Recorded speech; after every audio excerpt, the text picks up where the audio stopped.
Illusion cube चकनाचूर हो गया और वह आलस्य के श्राप से आज़ाद हो गया। उन पलों को दोबारा जीने की झुंझलाहट के साथ उसने अपना नोटिफिकेशन स्क्रीन खोला। Andreas Kra, synchronisation rate achieved, combat talent acquired. Screen को देखते हुए एंड्रियास ने ठोस आवाज में कहा, आलस्य का श्राप असल में कुछ नहीं, बस एक खेल है जो तुम्हें तुम्हारे ट्रॉमा दोबारा जीने पर मजबूर करता है। यह समझना आसान था कि यह सब असली नहीं है। लगता है कास्टर की स्किल ही कमजोर थी, है ना? वाह! एंड्रियास ने एक साथ 2 जिंदगियों का ट्रॉमा झेला और अब पहले से भी ज्यादा गुस्से में वापस आया था। उसकी बातों से अपमानित होकर डार्क मेज ने उस पर ब्लैक ब्लेड फेंकी, लेकिन बेकार। एंड्रियास ने आसानी से उसे चकमा दिया और टेढ़ी मुस्कान के साथ बोला, यह मुझ पर काम नहीं करेगा। मैं स्पेशल फोर्सेस का हिस्सा रह चुका हूं, मुझे लड़ाई का अनुभव है। चुप रहो। गुस्से से पागल होकर मेज पूरी ताकत से उस पर टूट पड़ा। हमलों से बचते हुए एंड्रियास को एहसास हुआ, यह आदमी उतना ताकतवर नहीं है जितना दिखता है। आत्मविश्वास में आकर उसने फैसला किया, नेक्रोमेंसी से इसे हराया जा सकता है। उसने चारों ओर नजर दौड़ाई, कोई नहीं था। एंड्रियास रुक गया और सामने खड़े होकर बोला। मेज हैरान रह गया, यह बच्चा कर क्या रहा है? एंड्रियास ने अपनी शक्ति सक्रिय की। वह नेक्रोमेंसर था। गांव वालों की लाशें जमीन से उठने लगी, हड्डियों में बदलती हुई। डार्क मेज हिचक गया। क्या कांग्रेगेशन को पता है कि तुम्हारे पास यह शक्ति है? बहुत कम लोग ऐसा कर पाते हैं। स्पष्ट हो गया, डार्क मैजिक के समर्पित कोई संगठन मौजूद था। एंड्रियास ने इस जानकारी का फायदा उठाया। आत्मविश्वास से बोला, मैं कांग्रेगेशन के नाम पर आलस्य की शक्ति वापस लेने आया हूं। मेज आसानी से झुकने वाला नहीं था। उसने एक विनाशकारी क्षमता सक्रिय की। कंकालों पर हमला करते हुए वह दहाड़ा। यह जादू आलस्य की शक्ति के आसपास भी नहीं पहुंचता। एक जोरदार प्रहार में उसने कंकालों को उड़ा दिया। एंड्रियास को बचाव में शील्ड बनानी पड़ी।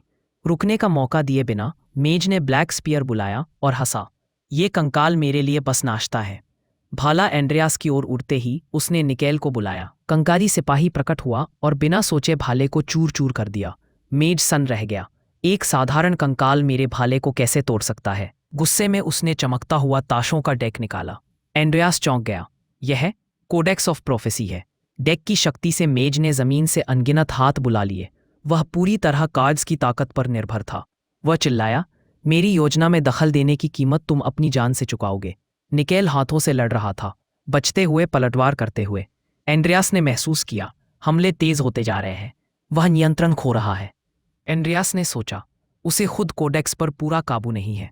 मुझे बस एक ब्लाइंड स्पॉट चाहिए। उसने निकेल को बुलाया और फुसफुसाकर योजना समझाई। अगले ही पल एक भीषण विस्फोट ने जमीन उड़ा दी। डार्क मेज को खरोच तक नहीं आई। काली आंखें, पंजे। वह नफरत से घूरा, मगर आवाज कांप रही थी।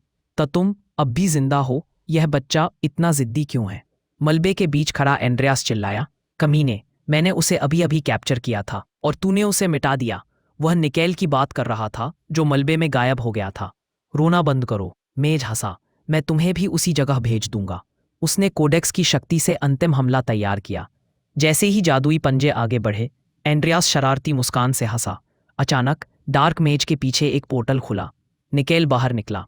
प्रतिक्रिया का मौका दिए बिना उसने मेज को बीच से चीर दिया, एक ही वार में। डार्क मेज की मौत के साथ पूरे शहर को ढंकने वाली ढाल टूटने लगी। एंड्रियास ने मास्क उतारा। अंदर का चेहरा देखकर वह सन्न रह गया। यह बैरन का बटलर था। तो क्या बैरन बोलेरिक भी शामिल था? एंड्रियास ने कोडेक्स उठाया। नोटिफिकेशन चमका, 7th एपोकलिप्टिक कोडेक्स, स्लॉथ मैना रिकवरी रेट प्लस 321%। इतना खतरनाक आर्टिफैक्ट। वह इसे अपने साथ नहीं रख सकता था। उसने निकेल की ओर देखा। इसे पोर्टल में ले जाओ, बाद में तय करूंगा क्या करना है। निकेल पोर्टल में समा गया। डार्क मेज मर चुका था, लेकिन एक बैरियर अब भी सक्रिय था। विवियन शायद अब भी फंसी हुई थी। एंड्रियास बिना टीम को बचाए नहीं जा सकता था, वरना उसका जिंदा बचना और डार्क मैजिक का इस्तेमाल समझाना नामुमकिन होता। जैसे ही वह उस अजीब बैरियर के पास पहुंचा, वह खिंचता चला गया और अंदर समा गया। यहाँ हम कहानी रोकते हैं और बताते हैं, शायद इस मोड़ पर क्रिएटर्स काफी ज्यादा हाई थे। एंड्रियास एक बुलबुले में खिंचकर सीधे विवियन के दुष्स्वप्न में जा गिरा। विवियन वहां छोटी थी, डरी हुई। उसने एंड्रियास को देखा और चीख पड़ी, यह कुर्सी मुझसे बात क्यों कर रही है? एंड्रियास ने उसे शांत करने की कोशिश की। मैं कोई भूत या दानव नहीं हूं। मैं एक परी हूं और तुम्हारी मदद करने आई हूं। एंड्रियास जानता था कि उसे धैर्य रखना होगा वह पूरी सच्चाई नहीं बता सकता था। विवियन को खुद जागना होगा।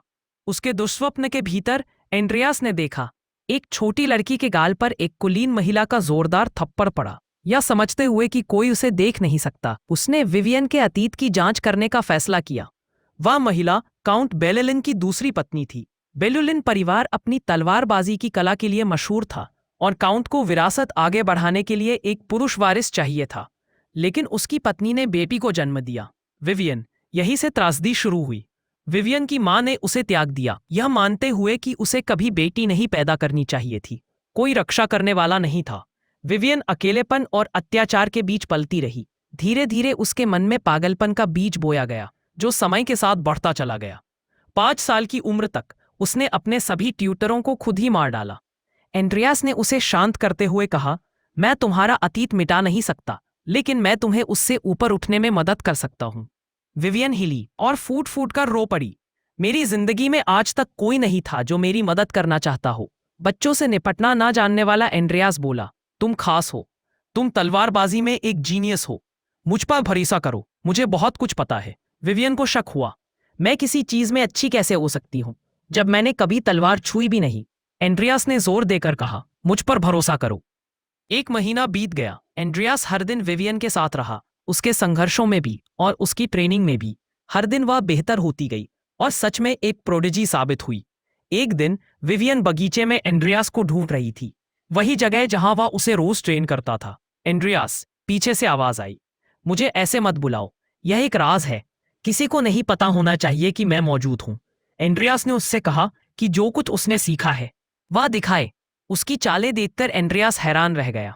वे असाधारण थीं, सिर्फ 1 महीने की ट्रेनिंग के हिसाब से नामुमकिन। फिर भी विवियन सोच में डूबी हुई थी। क्या हुआ? एंड्रियास को जिज्ञासा हुई। तभी बगीचे में काउंट बेलेलिन आ पहुंचा। अपनी बेटी की चालें देखकर वह दंग रह गया। दोबारा दिखाओ, उसने कहा। पिता का ध्यान पाकर विवियन खुशी खुशी प्रदर्शन करने लगी। अद्भुत, काउंट ने कहा और धीरे धीरे वहां से चला गया। पहली बार उसके पिता ने उसे देखा था और उसकी तारीफ की थी। आंखों में आंसू लिए विवियन ने एंड्रियास से कहा, अब मुझे जागना चाहिए। तुम्हारी वजह से मुझे रास्ता मिल गया। अब आगे बढ़ने का समय है, अतीत को पीछे छोड़ने का। जैसे ही उसने कहा, उसके दुस्वप्न के चारों ओर की ढाल टूटने लगी। जो कभी एक डरावना सपना था, वह एक सुंदर स्वप्न में बदल गया। विवियन की मीठी नजर एंड्रियास से मिली। मेरे साथ रहने के लिए धन्यवाद। एंड्रियास ने उसका हाथ पकड़ा। दोनों ने वादा किया आगे बढ़ने का और अतीत को पीछे छोड़ने का। उसी पल ढाल फट गई। सब कुछ खत्म होने पर विवियन जमीन पर बेहोश पड़ी थी। कुछ घंटों बाद सभी फिर से इकट्ठा हो चुके थे। एंड्रियास ने पुष्टि की कि सबके पीछे बैरन बोलेरिक ही था और बटलर इसका सबूत था। आइवी ने अकेले बैरियर तोड़ा और उन्हें ढूंढ निकाला। कुछ मिनट बाद विवियन होश में आई और ठंडे स्वर में बोली, उस हरामी का सिर काट देना, लेकिन उसके चेहरे पर कोई निशान मत छोड़ना। वे किले की ओर लौट रहे थे। उसकी किलिंग इंटेंट डरावनी थी। क्रिस मर चुका था, हजार गायब था और यह किसी को हैरान नहीं कर रहा था। किले पहुंचते ही एक गेट गार्ड जमीन पर गिर पड़ा। तलवार से बचने के लिए लुढ़कते हुए कांपती आवाज में उसने पूछा, तो तुम कौन हो? जब दूसरे गार्ड उसे तलवार म्यान में रखने को चिल्ला रहे थे, आइवी लगातार हमला करती रही। आंखों में आग थी। मैं आइवी क्लियर हूं, रॉडलिन नाइट्स एकेडमी की असिस्टेंट प्रोफेसर। इस पल से जो भी बैरन बोलेरिक का पक्ष लेगा वह देशद्रोही माना जाएगा और तुरंत मार दिया जाएगा। एंड्रियास स्तब्ध था। क्या वह यहां सबको मारने वाली है? तभी आइवी ने बटलर का पटा हुआ सिर निकाला। क्या इसे पहचानते हो? सिर बीच से कटा हुआ था और बंधा हुआ। सभी सिहर उठे। थ्रिमगाम में जो हुआ उसका जिम्मेदार यही है। मुझे तुरंत बैरन के पास ले चलो। डरे हुए गार्ड मान गए।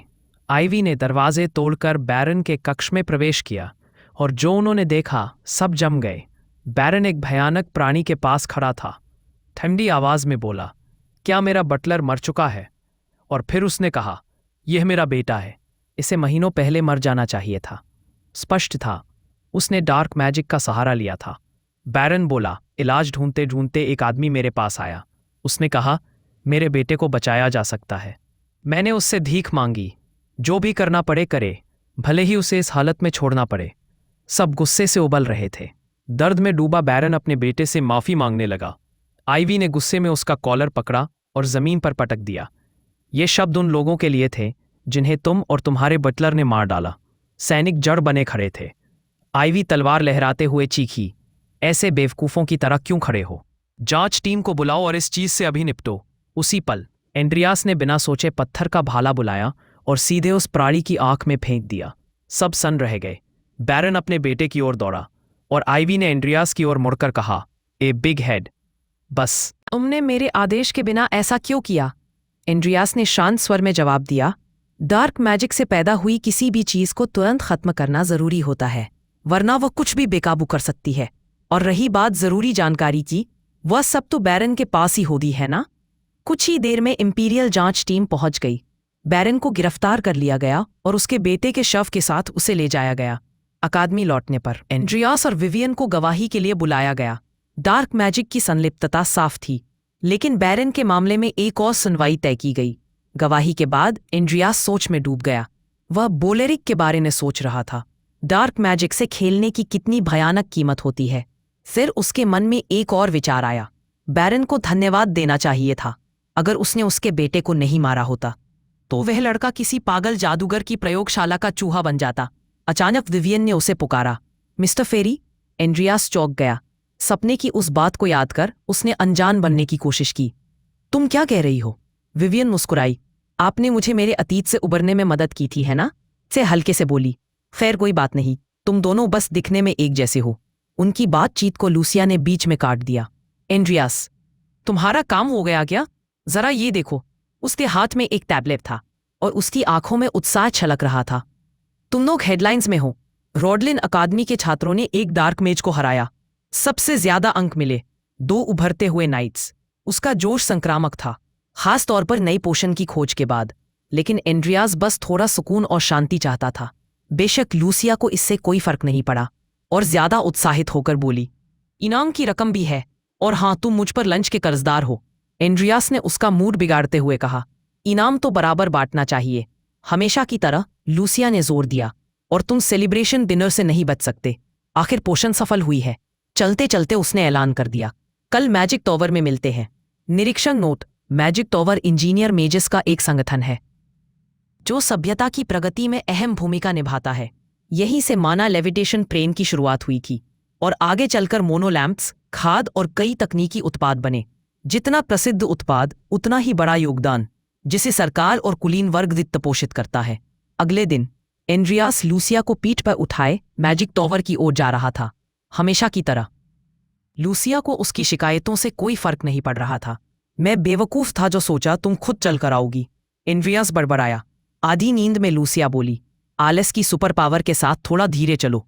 मैजिक टॉवर पहुंचते ही एक मूल्यांकनकर्ता ने उनका स्वागत किया और उन्हें साथ चलने को कहा। सीढ़ियां चढ़ते हुए उसने चेतावनी दी, सावधान रहिए, यहाँ की सीढ़ियां हमेशा बदलती रहती है। एंड्रियास ने झुंझलाकर लूसिया से कहा, कृपया जाग जाओ और ठीक से चलो, कहीं मुसीबत न खड़ी कर दो। लूसिया ने मौका देखकर पूछा, वैसे विवियन कौन है? एंड्रियास ने बिना किसी छुपे अर्थ को समझे कहा, कुछ खास नहीं। लूसिया बुरी तरह झुंझला गई। मैं तो बस डिनर पर जाना चाहती थी। एंड्रियास को समझ ही नहीं आया कि वह इतना जोर क्यों दे रही है, खास तौर पर जब वह खुद अमीर थी।